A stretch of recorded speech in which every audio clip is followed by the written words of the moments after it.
പെരിങ്ങോട്ടുകര ദേവസ്ഥാനം ശ്രീ വിഷ്ണുമായ സ്വാമി ക്ഷേത്രത്തിൽ ദേവസ്ഥാനോത്സവം തിറവെള്ളാട്ടിന്റെ ഭാഗമായി വിഷ്ണുമായ സ്വാമിയുടെ പുറത്തേക്ക് ഗരുഡ സന്നിധിയിലേക്കുള്ള എഴുന്നള്ളിപ്പ് നടന്നു.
ദേവസ്ഥാനം സൂര്യഗായത്രി കലാപീഠം നർത്തകിമാരായ RLV ദിവ്യ, RLV രേഖ എന്നിവരുടെ തിരുമുമ്പിൽ നടനം നടന്നു.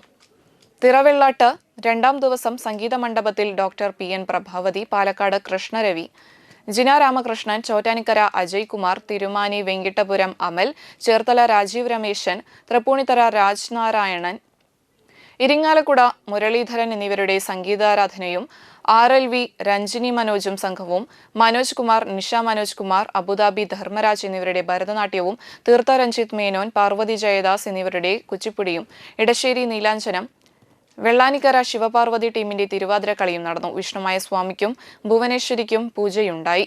പുറത്തേക്കുള്ള എഴുന്നള്ളിപ്പിൽ എളവള്ളി നടനികേതനം നർത്തകിമാരുടെ തിരുമുമ്പിൽ നടനം, കാളകളി, ഗരുഡനാട്ടം, പഞ്ചവാദ്യം, പാണ്ടിമേളം, തുടർന്ന് ദേവസ്ഥാനം കളിയരങ്ങിന്റെ വിഷ്ണുമായ ചരിതം, കഥകളി എന്നിവയുണ്ടായിരുന്നു.